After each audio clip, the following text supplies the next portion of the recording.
Hello दोस्तों, नमस्कार। कैसे हैं आप सब लोग? आशा करते हैं कि आप सब लोग ठीक होंगे। आज हम आपसे जोशीमठ के बारे में बात करने जा रहे हैं। जोशीमठ के बारे में आप सब लोगों को सब कुछ पता है। जोशीमठ के बारे में, जोशीमठ पे जो खतरा मंडरा रहा है वो हम लोगों में से किसी से नहीं छिपा हुआ है, क्योंकि जोशीमठ एक ऐसी जगह है जिसे स्वर्ग का भी द्वार कहते हैं। यहाँ से स्वर्ग का भी रास्ता, क्योंकि पांचों पांडव जब महाभारत का युद्ध समाप्त हो गया था तो स्वर्ग जाने के लिए उन्होंने जोशीमठ से ही रास्ता अपनाया था। जोशीमठ से फिर बद्रीनाथ, बद्रीनाथ से फिर माड़ागांव और वहाँ से होते हुए भी स्वर्ग की सीढ़ी चढ़ के गए थे, जिसमें से भीम, नकुल, सहदेव, अर्जुन और युधिष्ठिर और द्रौपदी, जिसमें से केवल युधिष्ठिर और उनके साथ में जो कुत्ता था श्वान, वो वहां तक पहुंचा था। बाकी सारे लोग रास्ते में एक एक करके शरीर छोड़ते हुए चले गए थे। इसीलिए भी उसे स्वर्ग का द्वार कहा जाता, कि वहां से जाके स्वर्ग की सीढ़ी मिलती है। साहिब जी का भी रास्ता जोशीमठ से ही जाता है और फूलों की घाटी का रास्ता भी जोशीमठ से ही जाता है। पहले तिब्बत के लोग यहाँ पे याक से, घोड़ों से व्यापार करने आते थे और वहाँ का सामान यहाँ बेचते थे और यहाँ से जो ज़रूरत होती थी वो वहाँ लेके जाया करते थे। जोशीमठ से ही जाया करते थे। व्यापार होता था, चीन और भारत का व्यापार हुआ करता था। छोटा मोटा जो व्यापार होता था वो वहीं पे होता था। इसके बारे में तो आप सभी लोगों को पता है। वहाँ पे आदि गुरु शंकराचार्य जी जो केरल से आए हुए थे, वो बहुत बचपन में ही वहाँ से अपना घर छोड़ के हिमालय की वादियों में आ गए थे। और जब हिमालय की वादियों में आए, एक सैतूस के पेड़ के नीचे ही उन्होंने तपस्या की थी। और जब तपस्या की थी तो उन्हें वहाँ पे आत्मज्ञान की प्राप्ति वहीं पे जोशीमठ में हुई थी। और वहाँ पे ज्योतिर जलती है, एक उन्होंने ज्योति जलाई थी जो 3000 साल पुरानी है, जो आज भी जल रही है। और वहीं पे सैतूस का पेड़ है, जिसे कल्प वृक्ष भी कहते हैं। उसे कल्प वृक्ष कहते हैं। सैतूस के पेड़ को कल्प वृक्ष कहते हैं। वो पेड़ 3000 वर्षों से वहीं खड़ा है। आदि गुरु शंकराचार्य जी ने हमारे पूरे भारतवर्ष में पूर्व, पश्चिम, उत्तर और दक्षिण में 4 मठों की स्थापना की थी। कि जोशीमठ में एक राजा हुआ करते थे। राजा एक दिन शिकार खेलने के लिए जंगल में गए हुए थे। राजा वासुदेव थे, उनके जो वंशज थे वो एक दिन शिकार खेलने के लिए वन में गए हुए थे। और जब वन में गए तो पीछे से भगवान विष्णु, भगवान नरसिंह वहाँ पे एक ब्राह्मण का रूप धारण करके रानी के दरवाजे पर आए और उन्होंने रानी से खाने की याचना की। तो रानी ने उन्हें अच्छा अच्छा भोजन खिलाया। और जब उन्होंने आराम करने की इच्छा जाहिर की तो रानी ने राजा के ही पलंग पे उनको लिटा दिया। और जब वो राजा के पलंग पर लेट गए और सो गए, तो जब राजा आए, तो राजा शिकार खेल के आए, तो राजा ने देखा कि हमारे बिस्तर पे कोई और सो रहा है, अजनबी सो रहा है। तो उन्होंने अपनी तलवार निकाल के उनके वहाँ पर, उनके हाथ पर प्रहार किया। जब उनके हाथ पर प्रहार किया तो उनके खून ना निकल के, भगवान विष्णु के, भगवान नरसिंह के खून ना निकल के उनके बाहों से दूध निकलने लगा। ये देखकर राजा आश्चर्यचकित हो गए और पश्चाताप में जलने लगे कि हमने बहुत गलत किया कि किसी ब्राह्मण के हमने हाथ में तलवार मार दी। पश्चाताप की अग्नि में जलने लगे। तो राजा ने कहा कि हमसे गलती हो गई, हमने एक अजनबी समझकर आपके ऊपर प्रहार कर दिया। तो भगवान विष्णु प्रकट हो गए और उन्होंने कहा कि तुम इसी समय इस शहर को छोड़कर चले जाओ, इस कस्बे को छोड़कर चले जाओ और अपना राज्य दूसरी जगह बसा लो जाके।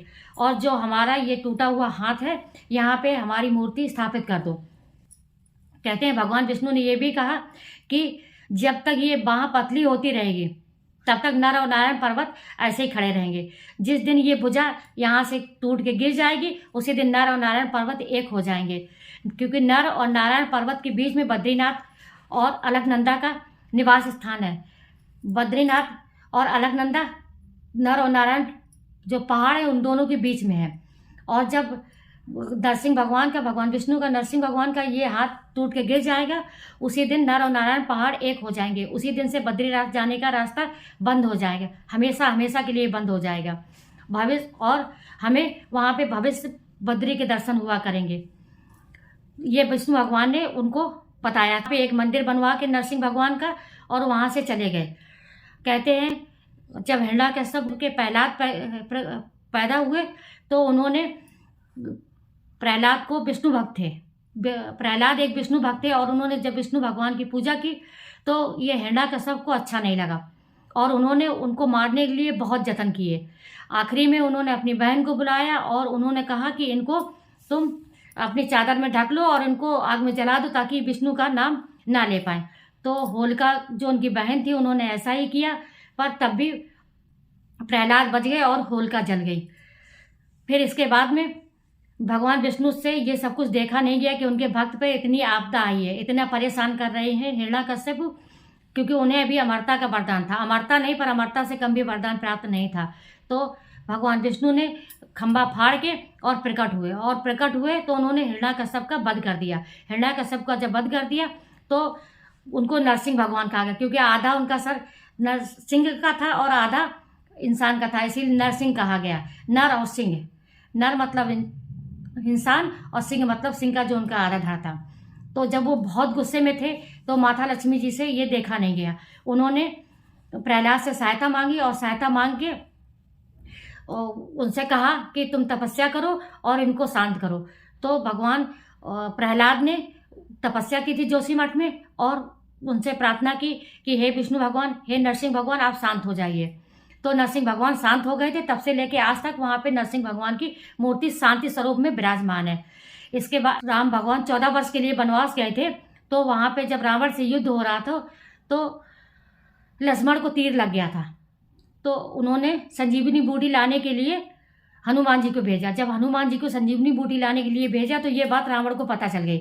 तो पता चला कि हनुमान जी हिमालय पर्वत से संजीवनी बूटी लेकर आ रहे हैं और जोशीमठ से गुजरेंगे। रावण ने एक राक्षस को भेज दिया कि तुम हनुमान जी को वहां पे बीच में रोक लो, ताकि सुबह होने से पहले ही संजीवनी बूटी वो राम के पास ना लेके आ पाए, ताकि लक्ष्मण के प्राण ना बचे। तो वहां पे उस राक्षस का और राक्षस का बहुत युद्ध हुआ और युद्ध में हनुमान जी जीत गए और वो संजीवनी बूटी ले जा करके उन्होंने लक्ष्मण के प्राण बचाए।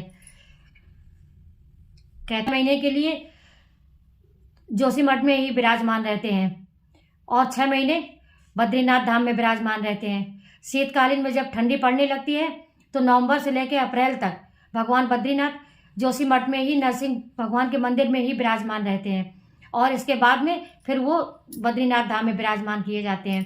तो इस जोशीमठ एक देवभूमि है, क्योंकि वहाँ पे देवता विराजमान रहते हैं, इसलिए इसे देवभूमि कहा जाता है। और आज देवभूमि पे बहुत बड़ा संकट मंडरा रहा है, इसलिए हम सब लोगों को भगवान विष्णु से, भगवान बद्रीनाथ से, भगवान नरसिंह से हमें प्रार्थना करनी चाहिए, ताकि वो वहाँ पे रहने वालों की सबकी रक्षा करें। कल्प वृक्ष के नीचे तो शंकराचार्य जी ने तपस्या की थी, उस बट वृक्ष के नीचे भी दरारें आ चुकी हैं। वहाँ के मंदिरों में दरारें आ चुकी, घर में दरवाजों में दरारें आ चुकी हैं। कभी भी कुछ भी हो सकता है। वहाँ के जितने भी लोग हैं सरकार उनको वहाँ से खाली करा रही है और उन्हें दूसरे जगह भेज रही है। नरसिंह भगवान की जो भुजा है वो भी बहुत पतली होती चली जा रही है। इसलिए हम सब लोगों को जागरूक होकर भगवान से, हरि श्री हरि से प्रार्थना करनी चाहिए, ताकि वो हर मानव की रक्षा करे, क्योंकि आज तक भगवान विष्णु ने हमारी सबकी रक्षा की है, आगे भी वो हमारी रक्षा करेंगे। इसलिए हम प्रार्थना करते हैं कि जोशीमठ में आई हुई आपदा टल जाए। इसी के साथ हम अपना ये वीडियो समाप्त करते हैं। अगर वीडियो पसंद आया हो तो लाइक कीजिए, सब्सक्राइब कीजिए और कमेंट जरूर से ज़रूर कीजिए। नमस्कार।